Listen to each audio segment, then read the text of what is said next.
Hello and welcome friends. यहाँ पर आप देख सकते हैं कि हमने ओएस को इंपोर्ट करा हुआ है और यहाँ पर ये पाइथन पर कोडिंग चल रही है, ठीक है। और आप देखेंगे यहाँ पे डीबी पाथ नाम से एक ऑब्जेक्ट हमने लिया हुआ है जिसमें ये पाथ दिया है हमने कि कहाँ पर हमारा जो डेटाबेस है वो कहाँ पे बनेगा, और डेटाबेस का नाम भी दिया है। बाकी नीचे कैटलॉग देख सकते हैं यहाँ पे, और नीचे कनेक्शन स्ट्रिंग है। तो पूरी की पूरी डिटेल हमने दी हुई है और सारी चीज़ें यहाँ पर आपको मेंशन दिखेंगी। सारी चीज़ें मैंने यहाँ पे दे रखी हैं, ठीक है। और इसका फ़ायदा क्या है, देखिए यहाँ पर अगर मैं इसका नाम चेंज कर दूँ, जैसे यहाँ पे माई डाटा हमने दिया हुआ है, यहाँ पे कुछ और भी दे सकते हैं, ठीक है। जैसे मैं अपना नाम दे देता हूँ, ठीक है, सूरज सर लिख देता हूँ, तो ये डाटाबेस सूरज सर नाम से बनेगा। और ये .acc.db वाला डाटाबेस है। पाथ चाहे तो आप चेंज कर सकते हैं, नो प्रॉब्लम, है ना।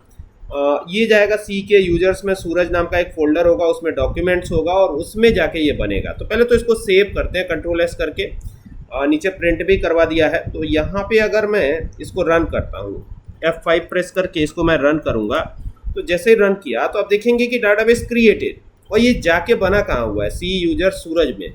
तो यहाँ पे हमको वहाँ जाना होगा, तो यहाँ से क्लिक करता हूँ और आपको दिखाता हूँ कि डाटाबेस बना है या नहीं बना है, ठीक है। तो यहाँ से सबसे पहले तो सी में जाना होगा। तो सी में कैसे जाएंगे, ये दिस पीसी है, यहाँ पे आए और इसमें सी में जाना होगा। तो ये आ गया सी में और यूजर्स में, और ये है हमारा यूजर्स, और यहाँ पे सूरज नाम का एक और फोल्डर है, इसके अंदर जाएंगे। और फिर यहाँ से कहाँ जाना है, यहाँ से जाना है डॉक्यूमेंट्स के अंदर, ठीक है। तो यहाँ पे आके डॉक्यूमेंट्स के अंदर चलेंगे हम। तो यहाँ पे आए और यहाँ पे डॉक्यूमेंट्स के अंदर जाएंगे, DOCUM। अब ये देखिए ये डॉक्यूमेंट्स है और यहीं हमको जाना है ना, यहीं इसी के अंदर हमको जाना है। तो क्लिक करेंगे तो इसके अंदर भी जा पाएंगे, और जब जाएंगे तो इसी में हमारा डाटाबेस बना हुआ है, ठीक है। डाटाबेस किस नाम से बना हुआ है, इसको कंफर्म करने के लिए मैं एक बार यहाँ पे ले चलता हूँ आपको, और आप देखेंगे कि सूरज सर नाम से डाटाबेस बना हुआ है। तो आपको यहीं पे देखना भी चाहिए, है ना, यहीं पे देखना चाहिए। बाकी सारे डेटाबेसेस तो दिख रहे हैं, डेटाबेस 1 2 3 4 ये सब दिख रहा है, सूरज सर नहीं दिख रहा है। तो यहाँ पे जिस नाम से डाटाबेस बनाया है उसको सर्च करते हैं। तो यहाँ पे SURAJ ये पूरा मैं सर्च करता हूँ, सूरज सर। जो भी डाटाबेस होगा अगर बना होगा तो यहाँ पे शो कर जाएगा, ठीक है। कैपिटल स्मॉल देख लेते हैं, यहाँ पे SURAJ सूरज सर नाम से डाटाबेस आया होगा, है ना। तो ये यहाँ पे SUR जिस भी नाम से डाटाबेस होगा, एक बार फिर से चेक कर लेते हैं। ये हमारा डाटाबेस है surajsir.acc.db, ठीक है। तो ये डॉक्यूमेंट्स के अंदर गया हुआ है। और एक बार फिर से यहाँ पे वापस आते हैं, यहाँ पे तो ये ऐसे दिख रहा है। इस पर क्लिक करते हैं, OS पे जाते हैं और देन यहाँ से आपको यूजर्स में जाना है, और यूजर्स में जाके फिर यहाँ पे आना है, और यहाँ पे आके आपको मिलेगा डॉक्यूमेंट्स। तो इस डॉक्यूमेंट्स के अंदर चले जाना है, और इस डॉक्यूमेंट्स के अंदर देखिए ये सूरज सर नाम से डाटाबेस बन गया है। देखिए डाटाबेस बना है ना, सूरज सर नाम से ही डाटाबेस है ना। तो ये ऑलरेडी एग्जिस्ट है, और ये देखिए सूरज सर नाम से डाटाबेस बन गया है, देखिए। तो जब कभी भी आपको डाटाबेस बनाना हो ना, तो ये पाइथन का कोड आप इस्तेमाल कर सकते हैं, और बहुत ही ज़बरदस्त कोड है। देखिए अगर मैं चेंज करता हूँ, अब लोकेशन पाथ वगैरह भी आप चाहे तो चेंज कर सकते हैं कि कहाँ पे आपको लेके आना है ना। तो यहाँ से अगर मैं चेंज कर देता हूँ, यहाँ से अगर मैं चेंज कर देता हूँ पाथ, अगर हम चेंज करना चाहते हैं तो पाथ चेंज कर सकते हैं, नो प्रॉब्लम।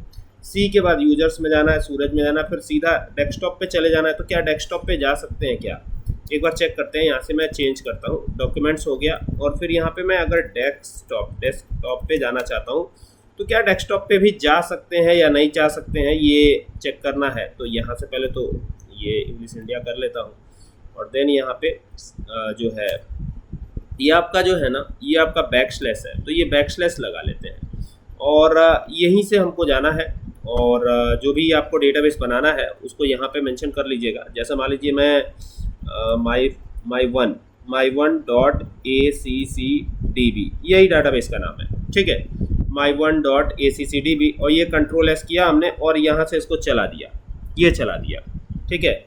तो अभी देखिए ये एरर आया हुआ है क्योंकि ये जो है ना पाथ को करेक्टली फाइंड नहीं कर पा रहा है ना, पाथ को फाइंड नहीं कर पा रहा है। और यहाँ पर कह रहा है कि database engine C users is not valid path. तो वैलिड पाथ ही देना होगा। जहाँ पर भी बनाना चाहते हैं आप वैलिड पाथ दे सकते हैं, ठीक है। तो वैलिड पाथ कैसे आएगा यहाँ पर, ज़रा देखिएगा। जैसे यहाँ पर आते हैं, अब जैसे ये डाटाबेस बना हुआ है, ठीक है, तो ये बना हुआ है, तो इसका पाथ हम यहाँ से क्या करते हैं ना, एक बार यहाँ से प्रॉपर्टीज़ पे जाते हैं और ये जो पाथ दिख रहा है आपको, ये पाथ उठाते हैं, ठीक है, इसी को उठाते हैं, कंट्रोल C करते हैं, ताकि हम सीधा यहीं पहुँच जाएंगे और हमारा काम बहुत आसान हो जाएगा। तो दैट्स वाई ये काम कर लेते हैं। तो ये हो जाएगा यहाँ से, ये हो गया, कंट्रोल ये कर लिया हमने। और यहाँ पे ना अब हमको नाम देना है डाटाबेस का, जो भी हम डाटाबेस जिस नाम से बनाना चाहे वो हमारी मर्जी है। तो यहाँ पे मैंने suraj1.accdb दे दिया, ठीक है, ये हमने नाम दे दिया। कंट्रोल S कर दिया सेव करने के लिए, और सेव करने के बाद यहाँ से रन करेंगे, और रन जैसे ही होगा ना तो ये इस प्रकार से आ जाएगा। और देखिए ये क्रिएट हो गया डाटाबेस, देख रहे हैं, सीधा मतलब इंटरेक्शन करवा दिया पाइथन को, किससे, माइक्रोसॉफ्ट एक्सेस से, और ये डाटाबेस सीधा बन जाएगा। जिस तरह से डाटाबेस बन रहा है उस तरीके से टेबल भी बन जाएगी। ये कोड आपको याद रखना होगा, कोड काफी इंपॉर्टेंट है। अब ये बना है तो कहाँ गया है, तो देखिए सूरज1 नाम से बन गया ना, यहाँ पे देखिए ये बना हुआ है, ठीक है। अब जो लॉक है उसको तो नहीं खोल पाएंगे, लेकिन इसको तो देख सकते हैं ना। तो ये सूरज1 नाम से ही बना हुआ है। अब सिर्फ हम डाटाबेस ही बना रहे हैं। रात के 12 बजने वाले हैं और ये वीडियो मैं आपके लिए शूट कर रहा हूँ, ठीक है। अब देखिए यहाँ पर वापस आते हैं, और अगर हम चेंज कर दें, दोबारा से चेंज कर दें, इसमें कुछ चेंजेस करने वाला हूँ मैं, तो दोबारा से अगर चेंज कर देते हैं तो फिर हमारा दूसरा डेटाबेस बन जाएगा, नो प्रॉब्लम, है ना। तो यहाँ पे मैं क्या करता हूँ, सूरज अब 12 कर देते हैं, 12, ठीक है, कंट्रोल S कर दिया, फिर इसको चला देंगे, फिर डाटाबेस बनेगा, है ना। तो यहाँ से गए, क्लिक किया, तो देखिए एक और डाटाबेस बनता हुआ नजर आएगा। यानी पाइथन से सीधा डाटाबेस क्रिएट कराया जा सकता है, और ये बड़ा आसान है ना। माइक्रोसॉफ्ट एक्सेस पे करा रहा हूँ और कहीं नहीं, देखिए MySQL पे नहीं करा रहा, SQL सर्वर पे नहीं करा रहा, सीधा माइक्रोसॉफ्ट एक्सेस पे ही डाटाबेस क्रिएट करा रहा हूँ, है ना। इस तरीके से आप टेबल भी बना सकते हैं। तो अगले सीरीज का इंतजार कीजिए, और जो है अगले सीरीज में आपको मैं इसी में टेबल भी बनाना सिखा दूंगा कि कैसे टेबल बना दे, मतलब बहुत काम आसान हो जाएगा। डेटा हैंडलिंग जो है काफ़ी आसान हो जाएगी इससे आपकी। तो अब जितनी बार इसको चलाएंगे और जितनी बार नया नाम दे देंगे उतनी बार नया नया डेटाबेस बनता जाएगा। अब जैसे मान लीजिए सूरज123 दे दिया हमने, कंट्रोल S कर दिया और यहाँ से F5 करके रन करा दिया। अब जैसे ही रन कराएंगे, लीजिए डाटाबेस एक नया बन गया। अब ये दिखेगा कहाँ, तो देखिए वापस वहीं चलते हैं डेस्कटॉप पर, तो ये देखिए ये हमारा डाटाबेस है सूरज123, देख रहे हैं, तो ये भी बन गया। अब फिर मान लीजिए आपको बनाना है तो फिर कुछ करने की जरूरत नहीं है, इसी में खाली चेंजेस कर दीजिए, सूरज123 और फिर 4 कर दिया हमने, तो इस नाम से भी डाटाबेस आपका क्रिएट हो जाएगा, ठीक है। ऑलरेडी सेव है ये फाइल, सेव करने की तो ज़रूरत है ही नहीं, केवल इस पर कंट्रोल S कर देते हैं। ये तो सेव ही है, इसको क्या सेव करना है, ठीक है। तो ये तो बन गया, तो अब बन गया तो जो है यहाँ से जो है इसको रन कर देते हैं, रन करते हैं सीधा, तो ये तो बन ही गया है हमारा डाटा तो बन ही गया है हमारा। ये तो हमारा पाथ है केवल जो हमने दिया था, है ना। तो इस प्रकार से आप देख सकते हैं कि जो है हमारा डेटाबेस कितनी आसानी से ये बन जा रहा है।